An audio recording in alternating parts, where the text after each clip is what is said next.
Okay, guys, we're gonna start. Can everyone hear me well? Because I feel like there's an echo. Is there an echo here?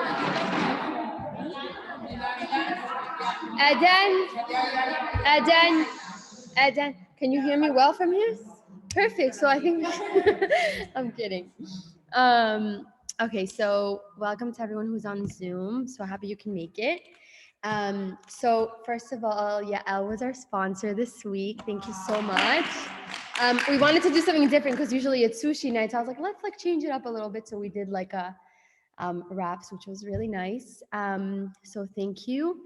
It's also dedicated to the refuah shelema of Tanya Rachel Bat Luna Leoni and Rivka Bat Luna Bezrat Hashem refuah shelema refuat hanefesh verefuat haguf. I just want to say, and Asnet Bat Atirza Margusha Chaya. Is there anybody else? Yeah, Edith Bat Dvorah. Edith Bat Devora. Anybody else? Esther Bat Masuda. Anybody else from Zoom that you want to mention? No? Okay. There's one girl specifically that I know that she found out that she had Bell's palsy out of nowhere, which I literally was freaking out.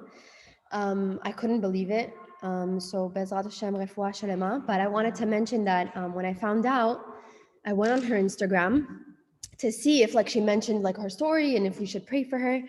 And I see that she posted a picture of the sky and she put, Ma rabu ma'asecha Hashem.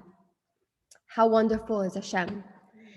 And I said, Kol hakavod to this girl who is going through such a difficult time, such a scary challenge. And she put, Ma rabu ma'asecha Hashem. I just thought that was incredible because I said, it's such a hard challenge. We're all given so many difficult challenges and so many difficult circumstances. But I said, this girl just continues. Ma rabu ma'asecha Hashem. Thank you, Hashem. All of your midot, and you're incredible. And I'm like, it's unbelievable. What a role model she is. So, Bezrat Hashem, shetiyeh la refuah shelema, refuat hanefesh verefuat haguf. And to anybody who's sick, kol cholei Am Yisrael, Bezrat Hashem, may Hashem heal them very, very quickly. So, upon a lot of reflection, I was thinking about all the classes that we were doing, and I said, okay, we've been doing a lot of surface level things. So, it's fluffy, it's fun, really good stories here and there, Avat Israel and how to, have great relationships. And we, spoke about a lot of important things. But the Torah is not just about that. It's not just about the fluff. It's not just about the fun stories. There's a lot of depth that we haven't even touched the surface of. And so I said, okay, it's not sustainable for me to continue just talking about, random topics because we've heard it all. We spoke about marriages, we spoke about lashon hara, we spoke about tzniut, we spoke about relationships, we spoke about a lot of things that are important. But I said, what is one book that I'd like to teach and that I always wanted to learn? And I said, oh my God, the Tanya. I said, oh my God, I have to teach the Tanya. And I wish I knew how difficult it was before I even started because it's a very complex book. It's a very complex book, but it's one of the most beautiful books in Judaism because it focuses on it's basically our guidance to our life. Who are we as people? What is the purpose of our life? Why do we exist?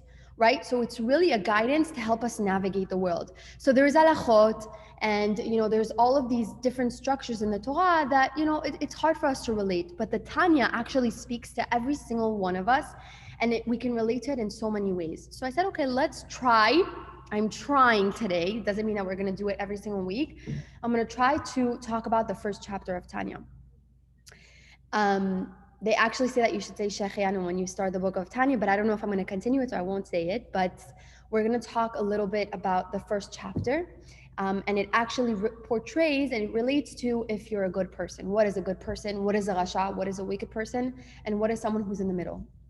Okay, it's gonna blow your mind. This is something that I was like, oh my gosh, one page took me 3 days. So I'm kind of dumbing it down for everyone. So does anybody know what the Tanya is? Have you heard of the Tanya? Does anybody know anything about it? Orna, do you know anything? What did you hear about it? I have the book. I actually. It's chiluk. It looks like this, by the way, guys. This is just part one. I think there's like 3 parts to it. Isn't it a chiluk? So some parts of it are, but it's not a book about halakha. It's not a book telling you, if you do this, you'll be punished. It's not about that. It's a book about understanding us as human beings. So the Baal Shem Tov was the first leader of Chassidut. Okay, I'm sure some of you have heard of the Baal Shem Tov. He was a huge, huge sage in all of history, but he was basically the founder of Chassidut. And he primarily had 60 students. One of his 60 students was called the Magid, okay? And the Magid was also, he was a great sage, he became a teacher, and he doubled the Baal Shem Tov students. So he ended up teaching 120 students. Of those 120 students was Rav Shneur Zalman of Liadi, who wrote the Tanya, right? He's the one who created the Tanya. Now, everyone knew, and he was also known as the Alter Rebbe. So when you hear the Alter Rebbe, he's the one who wrote the Tanya, and his name is Rav Shneur Zalman. So he was a very special student. He was a student of the Magid, one of the 120, and he was very special in the way he looked at things. So 119 of the students of the Magid, they just translated what they were given down, right? So we have the Baal Shem Tov, then the Magid. They were translating they were filtering what they were seeing, from the teachings. Those teachings of the 119 students became something known as Chagat, okay? Chet Gimel Taf. And what does Chagat stand for? Does anybody know? Chesed, Gevura, Vetiferet, okay? So this kind of movement became known as Chagat, right? So they had this way of looking at things, very emotional, inspirational way at looking at the teachings. And then came Rav Shneur Zalman, the Alter Rebbe, who said, this is not the way I look at things. He was the only one, by the way, of the 120 students who looked at things differently. And what did he create? What we now know as Chabad, which stands for Chokhmah, Bina, and Dat. By the way, I had no idea. Like I'm hearing Chabad all day, and I'm like, well, I didn't know it was Chokhmah, Bina, and Dat. Now, Chabad, despite what we actually think, actually stands for the intellectual aspect of a teaching. So we have Chagat, which is Chesed, Gvura, and Tiferet, which stands for the philosophical, the emotional aspect of the teaching. And then we have Chabad, which stands for the intellectual aspect of the teaching. So now, if you think of Chabad, what's the first thing you think of? That type of movement, what is it? Kindness, acceptance, loving every Jew, right? You go to Chabad rabbi, no matter how you dress, what you do, you don't keep Shabbat, you keep Shabbat, they accept you for who you are, right? And it's beautiful. But behind all that fluff, the foundation of Chabad is not loving every Jew. The foundation was really what is behind everything, the intellect of Judaism, the intellect behind everything that goes on. But even more so, it's also, by the way, comprised of Kabbalah, of Gemara. The Tanya is comprised of a few of those things. So Rav Shneur Zalman wanted to focus on the intellectual aspect.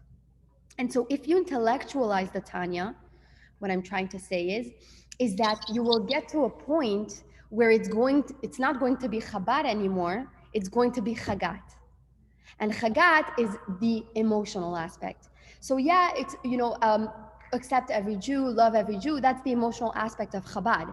But it was the foundation of Chabad was really to intellectualize something. And then once you internalize it, then it becomes something emotional where you love every Jew, right? So when you study the Tanya in the beginning, sometimes it could be boring, it's too complex, you're like, oh, I don't want to deal with this. But when you internalize the Tanya, this is when you realize, wow, there's a bigger picture. There's something so beautiful going on here. And so that's what I want you to keep in mind when we're going through, some of the complexities in the Tanya. So I want to give you an example of intellect versus emotion. Okay, Avraham Avinu. What was he known for you? Like when you think of Avraham Avinu, what's the first thing that comes up?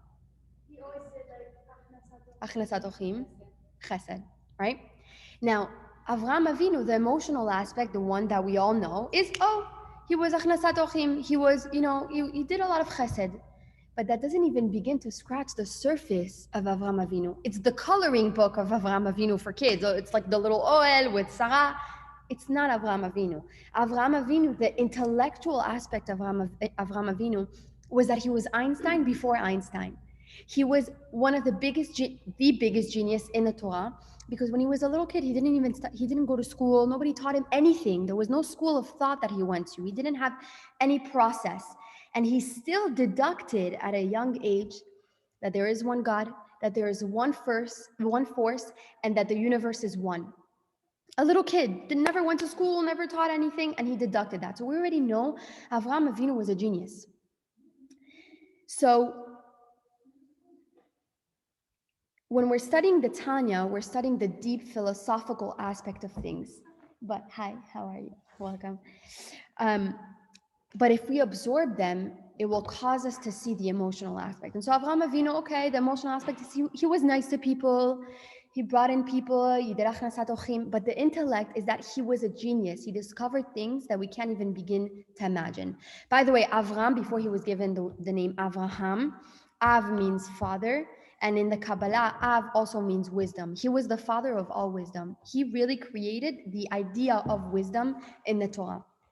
And so we see this one example of how something so intellectual can become something like, okay, he turned the intellect into a midah of achnasat ochim, of being social. But Avraham Avinu is not known for taking out a tray with cookies and being like, okay, welcome to my home. Avraham Avinu was a genius, right? He was so smart. So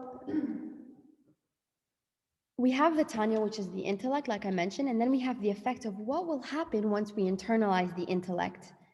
So maybe we'll do more achnasat ochim like Avraham Avinu. Whatever we internalize from the Tanya, which by the way, every single one of you will internalize different things, will make you see the world differently and will make you act differently, right? But everyone sees the Tanya in different ways, okay? And everyone interprets it differently, which by the way, I'm leaving some time for discussion after, because it's going to be like a hot topic. So there's a question that constantly bothers us as humans. It's an existential one, right?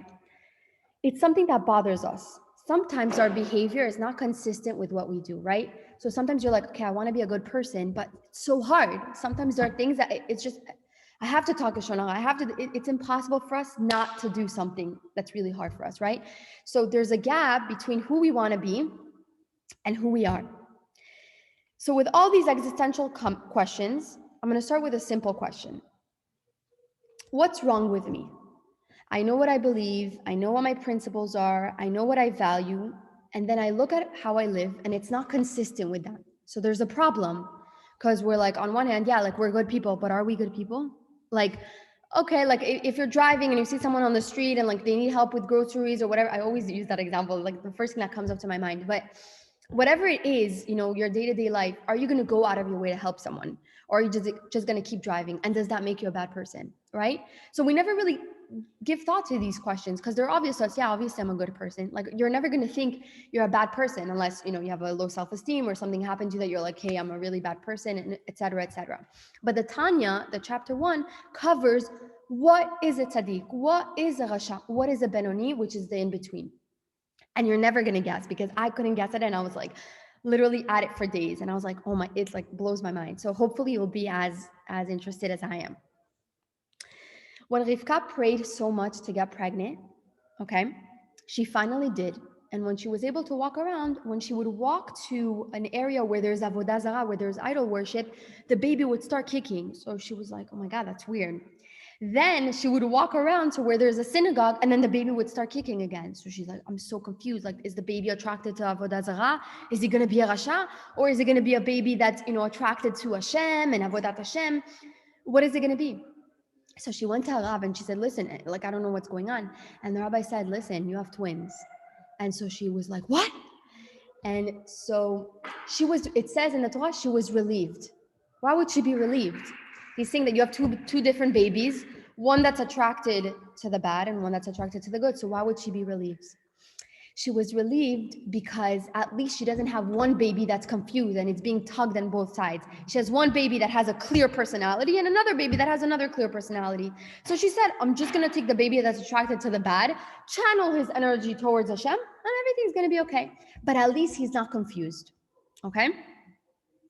So in the same way, the Tanya mentions we're made up of two souls. It's like we're made up of two different babies, pretty much. So we have the divine soul and we have the animal soul, Okay, so some days when you're like, oh my gosh, my behavior is not consistent with who I am, it's not because we're going crazy. It's not because we're inconsistent. It's not because we don't have discipline. It's because we literally have two forces tugging at each other, one good and one bad. I wish it was that simple, but one good and one bad, right? So one animal soul that's pushing us to do the transgressions, and one divine soul that's pushing us to avodat Hashem, to do it with love and to do it with happiness.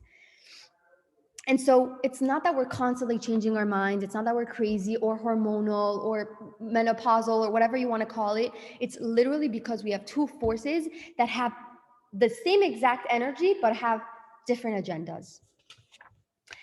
So just finding out, right, starting the Tanya, just finding out that my nature has two different sides already helps us understand ourselves, right? Because now we can't blame it on ourselves and be like, you're a bad person. Now we're slowly trying to, we're starting to understand ourselves. Okay, I'm made up of two souls. It's not just one soul that's a horrible soul and you're a rasha.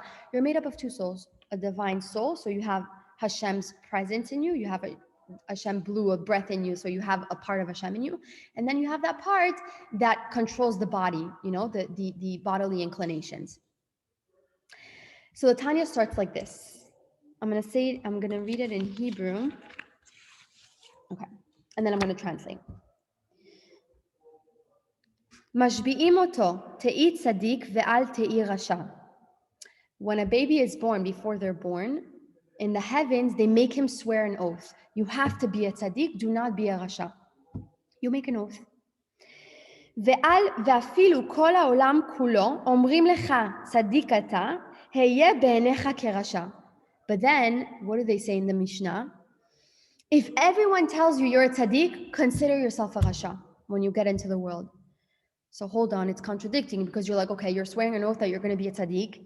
And on the other hand, they come to you and they say, la, la, la, la. Even if somebody tells you you're a tzaddikah, oh my God, you're amazing, you're a tzaddikat, you should still consider yourself a rasha.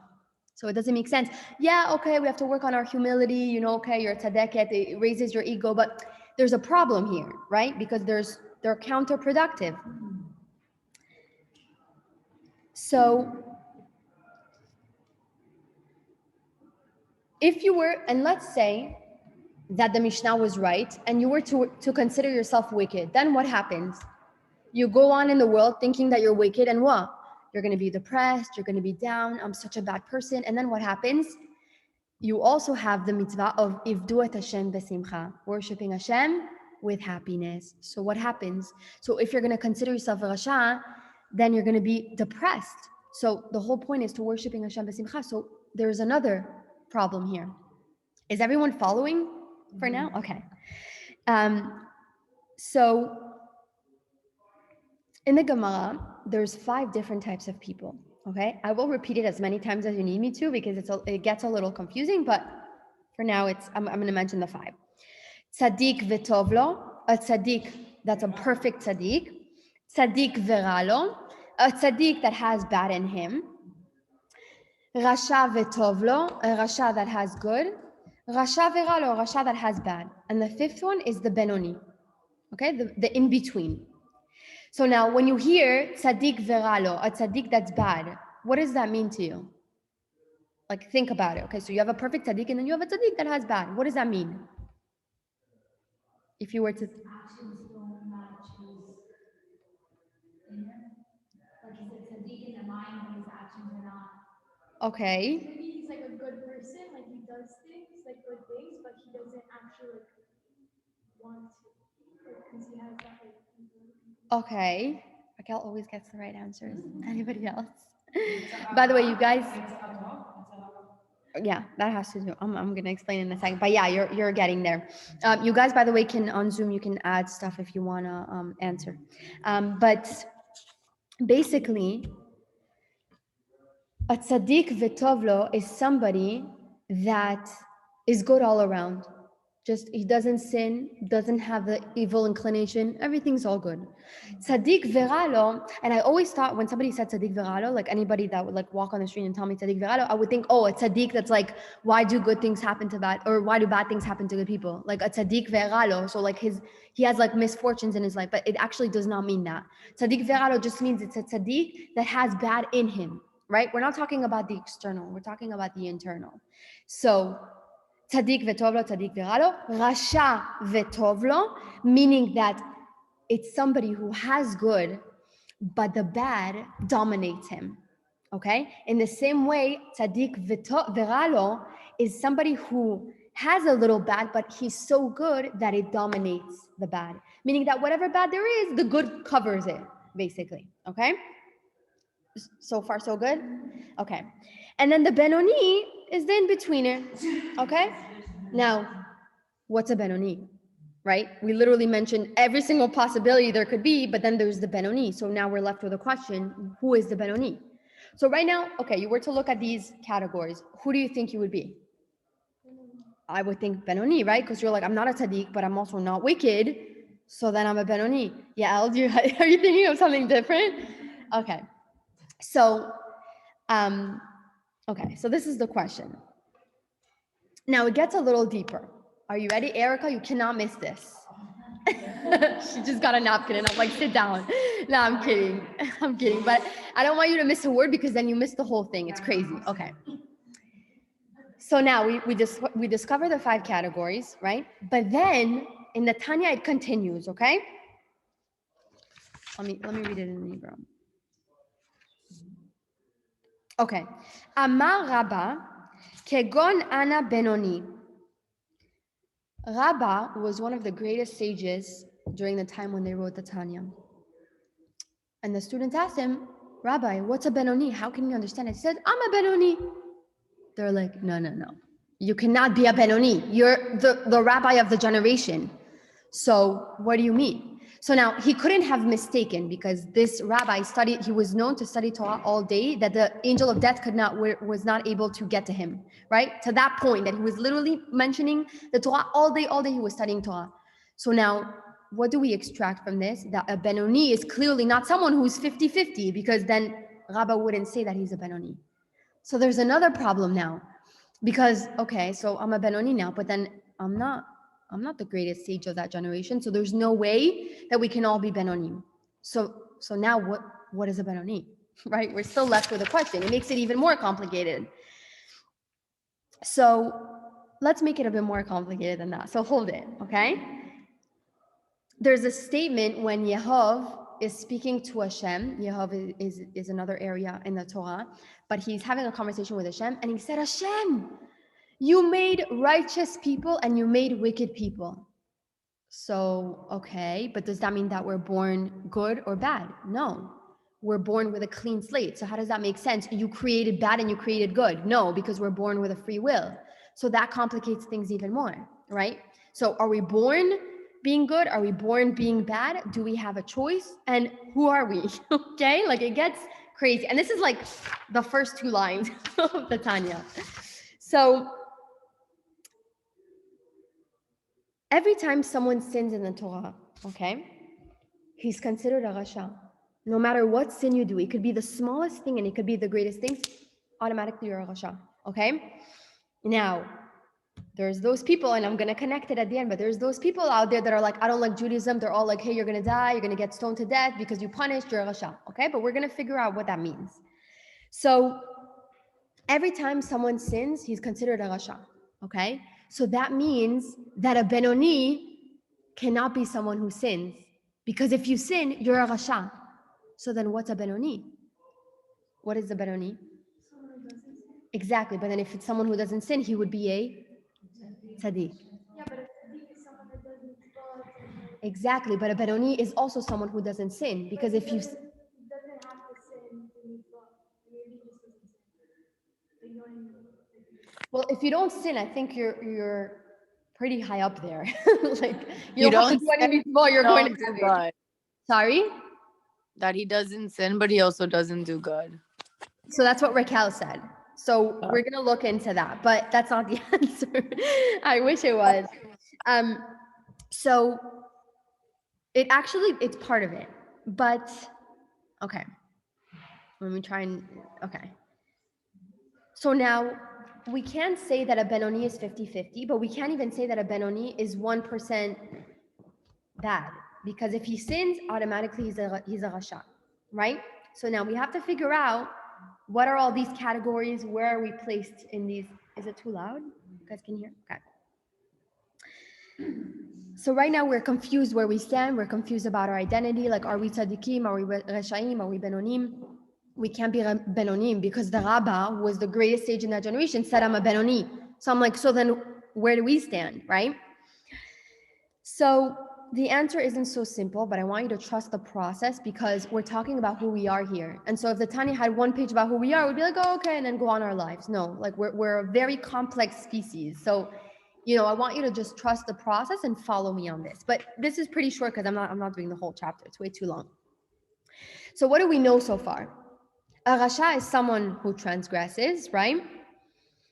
So if a rasha is someone who transgresses, it's safe to say that a tzaddik and a benoni, they don't sin, right? So then what's the difference? They're pretty much indistinguishable, right?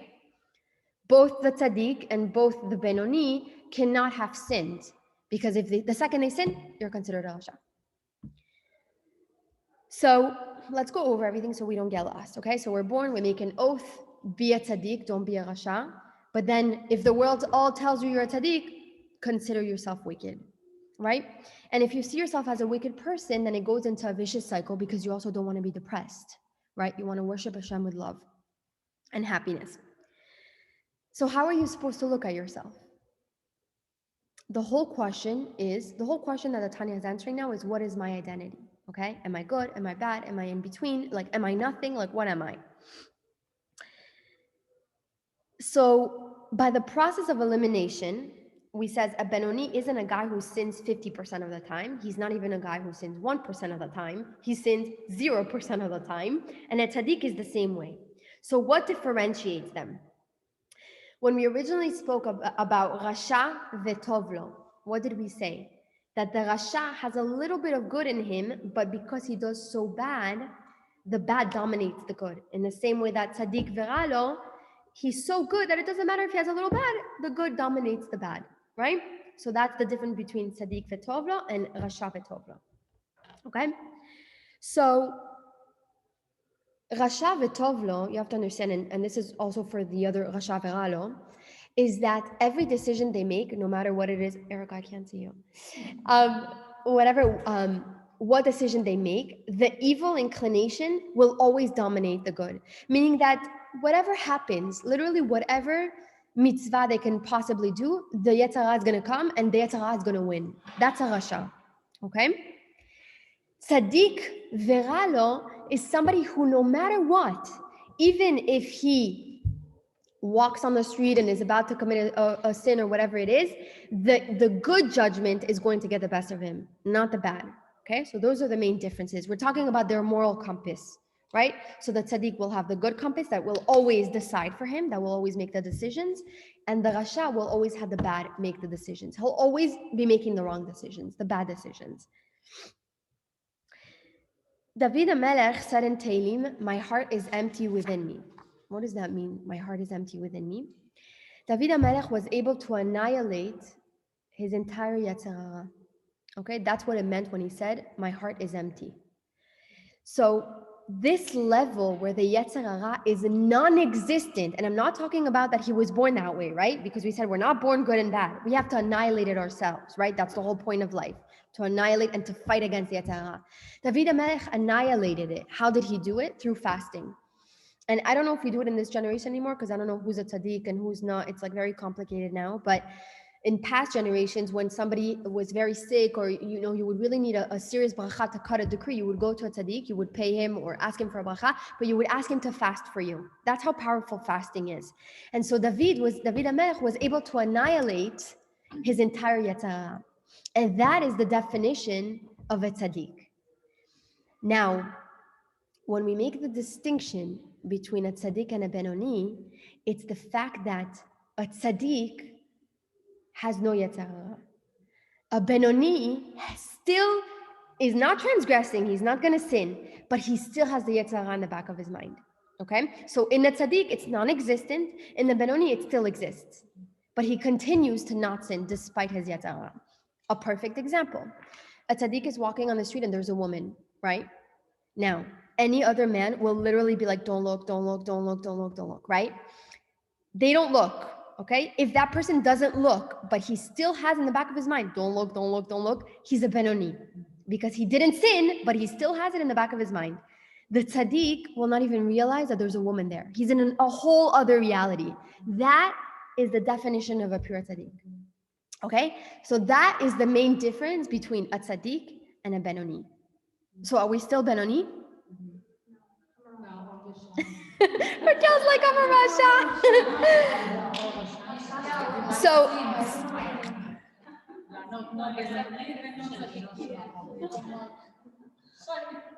So now, okay, so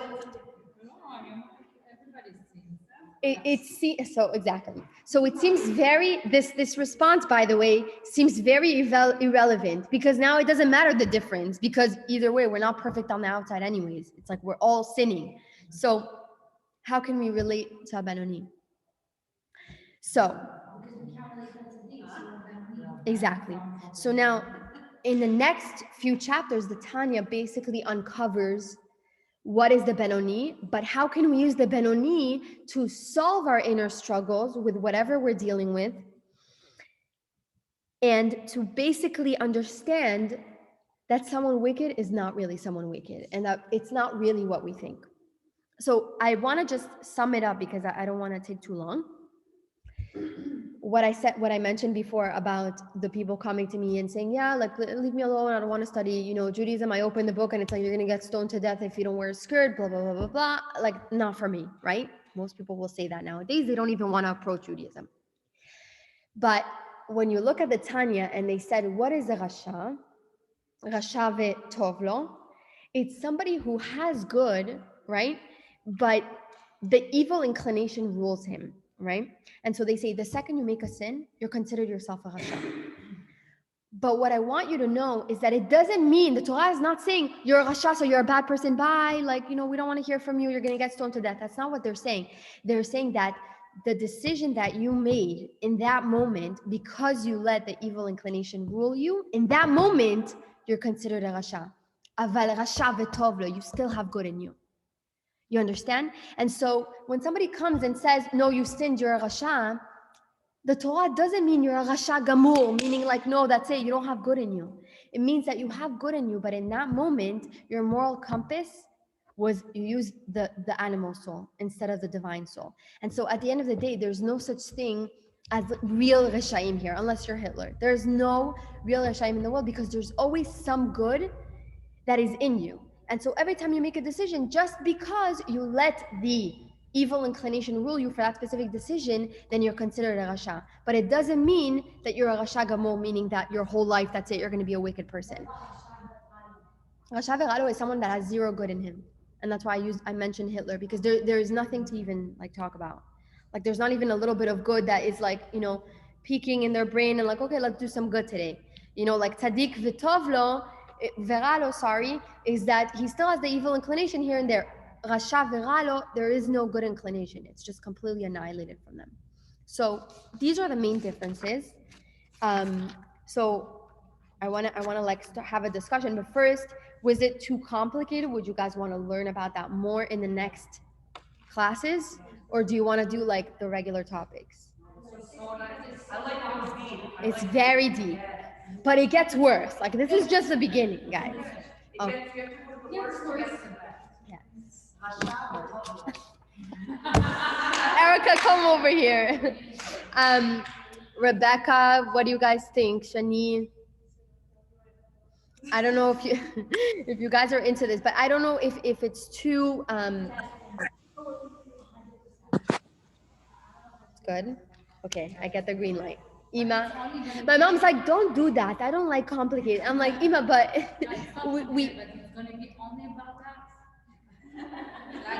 so I'm gonna show you like this is like a perfect example. Let me show you.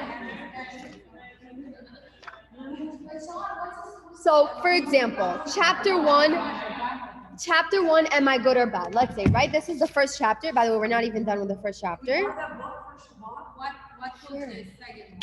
The second one is the peace of God in you, right? So we're going to talk about, okay, there's the two parts, right? The animal soul and the divine soul. We're going to talk about how Hashem rules us inside. What is the divine soul, right?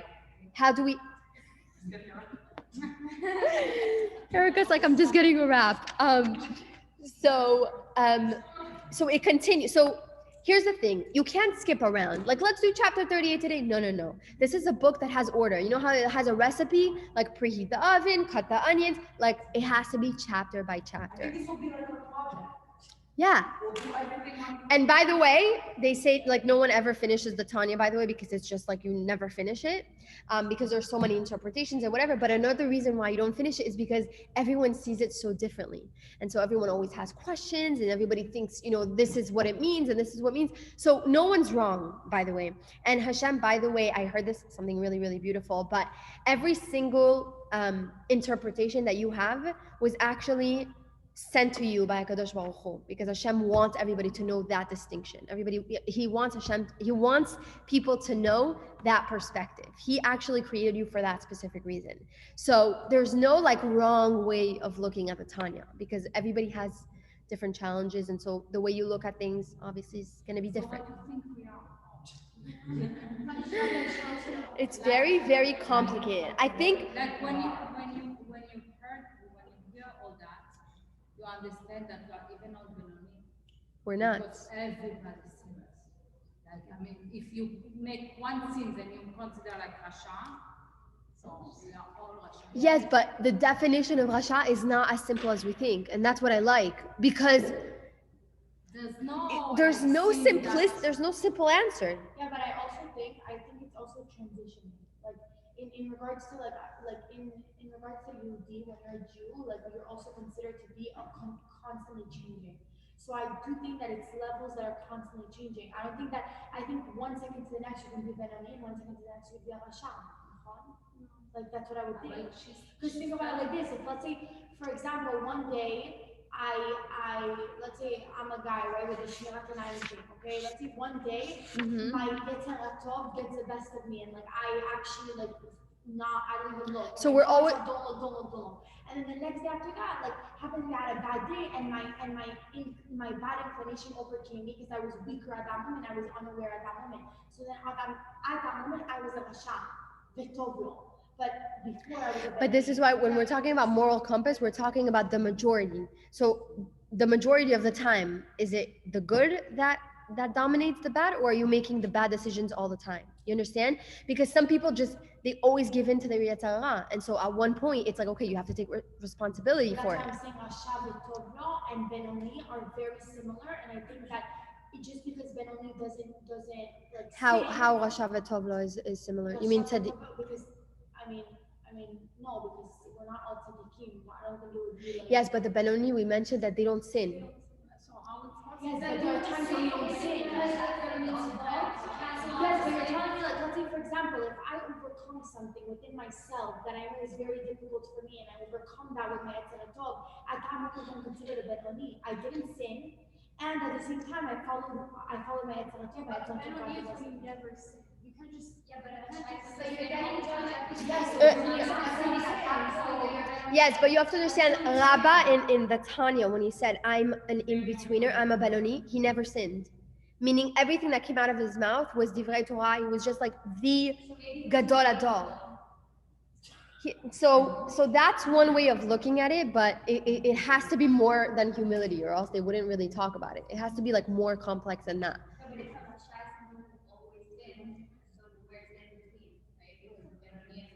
That's the question. So there is an answer. It's just that it takes a long time to uncover it, right? So I can't like get to it in like one session.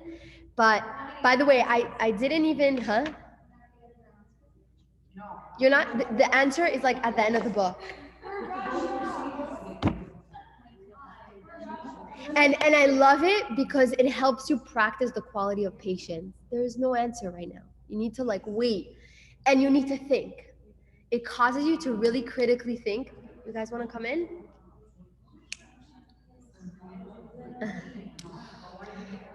What? What's the question?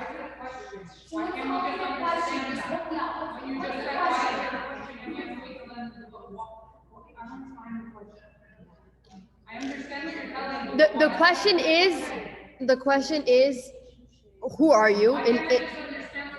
Who are you in one of those categories? And then how are you? So then how are you supposed to overcome your struggles? Like, if you don't know who you are, you have to first build the foundation. Okay, am I a tzaddik? Am I a rasha? Whatever. And by the way, the answer is, this is like a little like tip, or like a little like loophole. The Tanya, another word for the Tanya is Sefer HaBenonim, the book of in-betweeners. Okay? When Rav Shneur Zalman, when he wrote the book, by the way, it was called Sefer HaTzadikim. And when he wrote it, it was only Kabbalah, and it was meant for like the biggest tzaddikim. And what happened? The book burned. And he got a message. It's like he got a message from Hashem. Okay, it's not meant to be given to the world, right? There's just too many secrets that are not supposed to be shared. And so when he created something that was more dumbed down for the average individual, he named it Sefer HaBenonim. And so the loophole or the secret here is that I think we're technically the Benonim, but the answer of how we're Benonim is we didn't get there yet. Right? What about the part that you said, like, wait, so what are we born? One second. Rebecca's asking a question. What? So then what was kind of, we didn't end up really touching on, like, okay, so how are we born? Are we born with one or the other, or like what? Right, so that's the next chapter. Oh, okay. I logged off for like 2 minutes by mistake. Like, so we don't have an answer. Like, are we born like with one? Are we born with the other? Like, what is, the only response really is, number one, we're not predestined as wicked or good, but we do have two different souls, which is the divine soul and the animal soul. And by the way, the animal soul, and this is kind of like cheating into the next, this is like a little bit into the next chapter, but the animal soul has something called a klipa, right? A klipa is like a peel, the klipa of an orange. So we have a peel. And the klipa also has something called, it's a Kabbalistic term, sitra achra, right? Something else. The other side, that's what it means, right? The other side. And this really talks about the animal soul. Why are we inclined to do all of these bad things in this life, right? Because we want to be good people, but then it's like we have this thing, one second, Raquel, we have this thing that pushes us to do bad. So why? And then it's going to talk about the four elements, the fire, air, earth, and water. Yeah. Fire, air, earth, and water. Not the elements that we think like actual fire, like it's the different midot and characteristics of the animal soul that makes us do what we do. So for example, fire, because it makes us, for example, anger heats us up, right? It increases our temperature. Fire goes up. If you put a flame down, it still goes up, right? And so the element of fire represents anger. The element of water is that what does water do? It helps things grow. And water stands for lust. I don't know what's the connection, but water stands for lust. And all of those things. So yeah, so what I'm saying is that those four elements, you can either have them good, but they represent the divine, or you can have the four elements, but they represent the bad attributes. And so we're going to learn about those attributes, like what causes us to be angry, what is inside that klipa that can help us with people who struggle with anger. So, all of those things are relevant to each of you for different things. So that's going to be the next chapter. Yeah. Is it like, do one of the like souls, like animal or like the divine, like do one of them weigh more than the other? Because like I would say like most Jews, like a lot of them I feel like are more like far away from the religion, and like I think if they weighed the same, it would be like half are a lot religious and half are like not. So a lot of them are like very like straying away from Judaism. So like, would you say that the animal soul is like stronger than the divine? So there's one thing that when I spoke to my rabbinite in Israel and I was getting a little bit more religious, I told her, so how do I overcome the Yetzer Hara? Like, how does that make sense?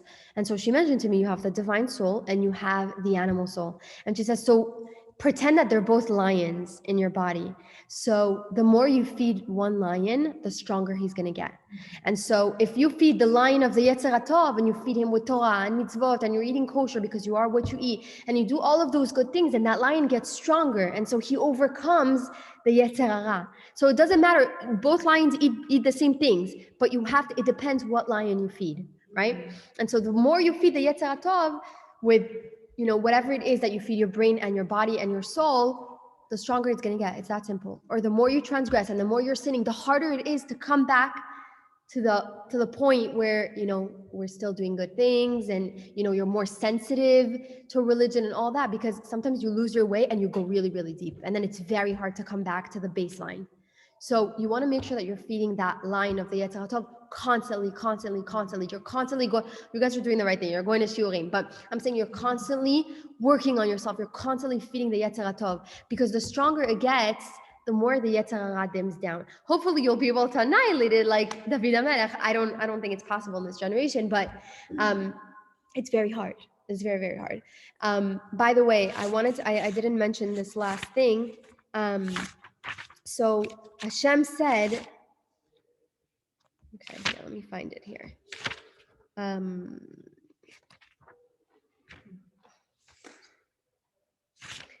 There's a word here that I'm looking for.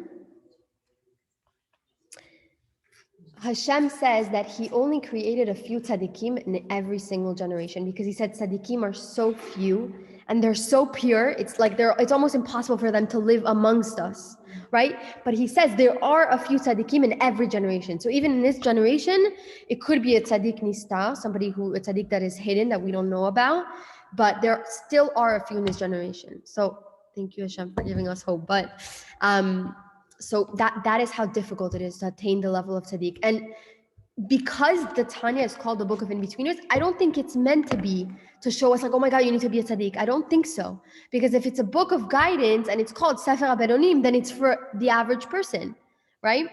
But we're going to see what Benonim means. I mean, this whole book is about what is a Benoni is, but we have to go chapter by chapter and kind of analyze every little thing so that we get to the main conclusion. That's why, by the way, I didn't want anyone to miss today's show, because then you get me, like you miss the next part. But we have the recording, so whoever didn't. So to confirm, a tzaddik is just basically a perfect person that Tzaddik v'tov lo. tzaddik v'tov, that when he has an opportunity to do something bad, he doesn't even think about it. It's not even there. He's not even there. He doesn't even think about it. And a Benoni is, he understands that he has a possibility of doing something bad, but he tells himself about it and do something bad and overcomes it. But a tzaddik is like on another level. Yes, but so there's tzaddik veralo and there is benoni. And that was my confusion, because tzaddik veralo is somebody that has good, but he still has the Yetzer Hara, and so does the benoni. So I don't know where the answer is. Someone find it. you see what I mean? There's so many questions that come up. What? לא, אבל צדיק ורע לו זה מישהו שיש לו את היצר הרע, אבל כל הטוב זה כאילו מכסה. אז מבינה? אבל הם אומרים שגם הבינוני זה ככה, אז מה ההבדל? My thought to everything is, you take an oath before you start your life to be a tzaddik, right? Correct. Okay. So the same way you wake up every morning and you say, I'm going to be the best version of myself, and every day you fall. The next day you want to be better and better and better. You never get to the best version. Right? Because in life, you never get to that. As long as you're the best version of you and you're progressively getting better, then I think that's a great. But the definition, you'll never reach being a tzaddik. How do you know that? Being a tzaddik is being perfect. You take an oath to say, I'm starting this life to be perfect. Right. But that doesn't necessarily mean that you are going to achieve it. Correct. But your life is going to be devoted to trying to achieve it. So being a tzaddik is not necessarily, being a tzaddik is not a destination, it's a journey. So Correct. what I'm saying is that you take an oath to be this perfect version, but we understand that it's very difficult to reach it. Which is why in the whatever it is, they say you're not allowed to think of tzaddik. Because then it's like, my journey's over. So you always have, You can't consider yourself wicked, you mean? no, you set up the whole thing. You take an oath to be a tzaddik, and then you Right. say, but if people know you're a tzaddik, you're supposed to think you're a Correct. Well, if you're thinking, if everyone's telling you you're perfect, and you're like, yeah, I'm not perfect, and you stay perfect, you're not gonna get better and better and better. Because there's no end goal. Oh, and by the way, I didn't mention this, but in Pirkei Avot it says, do not consider yourself wicked. So there's like 3 contradictions at the same time. They're like literally contradicting each other, but for a reason. It doesn't show me what the message is. What do you say? I have a few thoughts. Yes. הוא כתב צדיק ורעב לו. Like the reason Yeah, sorry, hold on 1 second, guys. I can't hear. Yes. like the way I see it is like I'm almost seeing like a circle, and it's like, you know how like the phases of the moon, like that's what I'm looking at. Like, like pure, and then like a little, like I'm just like seeing it like a progression or transition. And like what came to me was like that it's not like, I feel like we, because it's so hard for us, for humans, like we like categorize things that we were like so black and white, like a little bit of good with a lot of bad. So that's like it's so Right. hard for us to Correct. understand what that Correct. means. But like for me, it's like, well, then if both can exist at the same time, that they're not also like the most different as we think they are. So like, for example, like a lot of the times, like the most challenging thing in someone's life, like when they are able to overcome it, it becomes actually their biggest strength, right? Like like this is like kind of like a little example, but like my little sister had a learning disability, and it was really hard for her to do math because of the disability she had. So that was the thing she had to focus on the most, because it was her biggest struggle.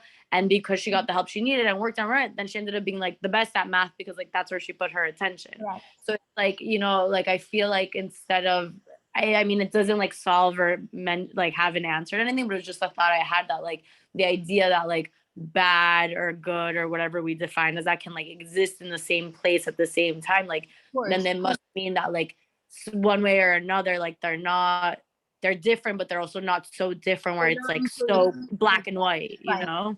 100%. Right. That's a good Yeah. thought. I like that. But again, it's very complex, and obviously we haven't even gotten to what is a Benoni really. Okay, it's somebody who doesn't transgress, but what does that even mean? You know, like, so we're gonna get into that. But like I mentioned, we're all made up of good and bad, right? I mentioned like we're made up of two souls. So we have the animal soul and we have the divine soul, and it really is about what you're feeding more at the end of the day. So, you know, there are tzaddikim in this generation where they're just born tzaddik, perfect tzaddikim, but it's not something that we can relate to. So it's not really relevant here. It was just like to kind of mention the categories. But yeah, that's a great thought. And we need you every Tanya week. Anybody else have any? Also, we forget the last thing, that there's no such thing as time. So the time concept is something that we have to believe because we're humans, but in the overall scheme of things, there is no time. So when we're like, you can be a shah, you can be a tzaddik, and then there's the separation between the two versions or the three versions. There is no time at the end of the day. So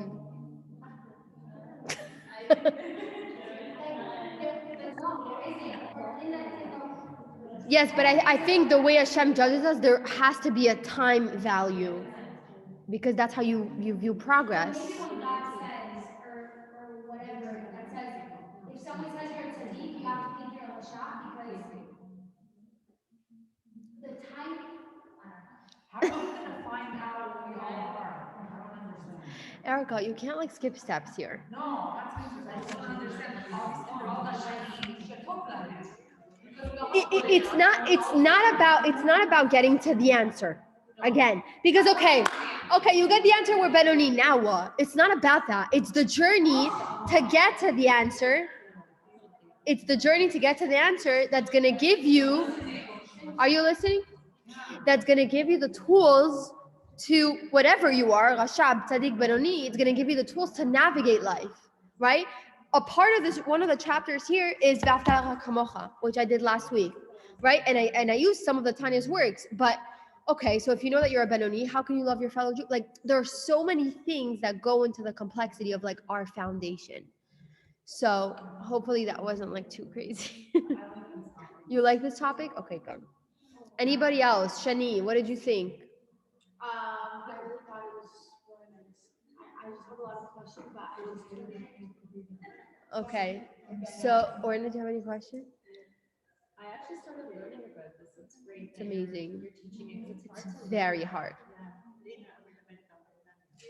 Who? I know. Yeah, I'm learning with her now. By the way, so if you guys want to buy this book, you can get it on Amazon if you guys want to follow along, or I could just get printouts.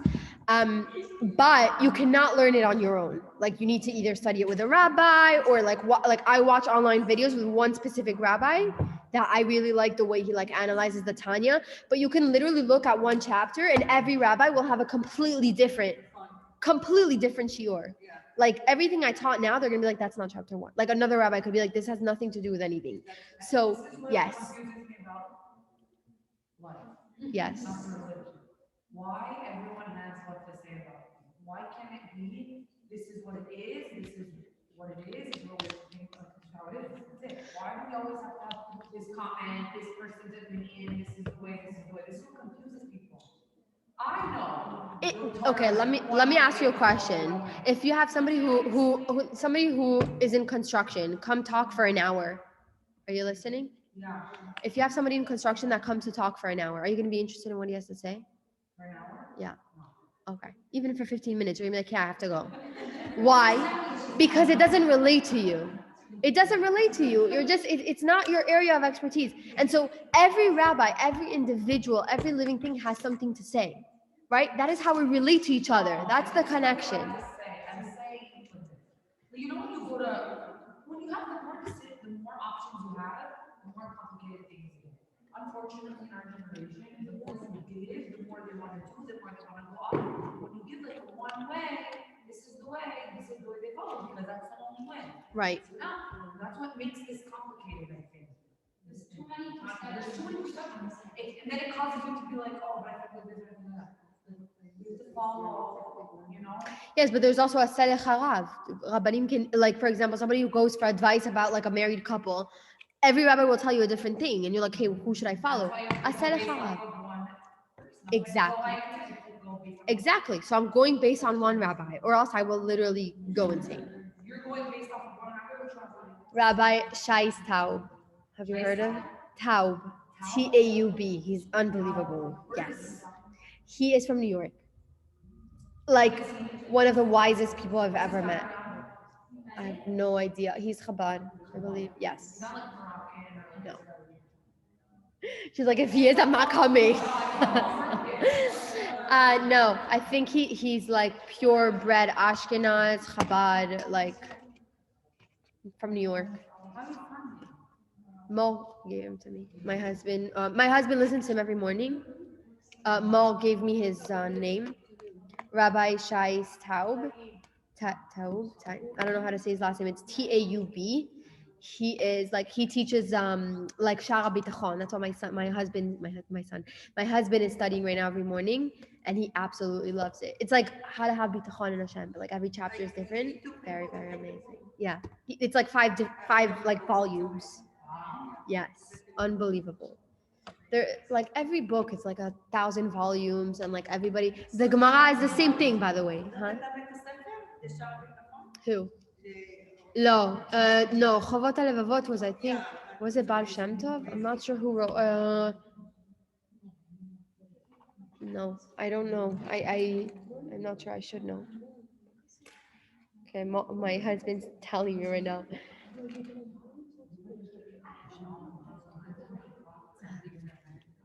Oh my God. Erica, did you hear what my husband said? He texted me. I'm like, Tzadik Veralo. So he goes, Rasha Vera'ev lo. Because he's starving. That's really funny. Happy birthday. Okay, guys, thank you so much for coming. Thank you, Tanya. Bye. Thank you. Bye, guys. Thank you so much. Love you. Bye, guys.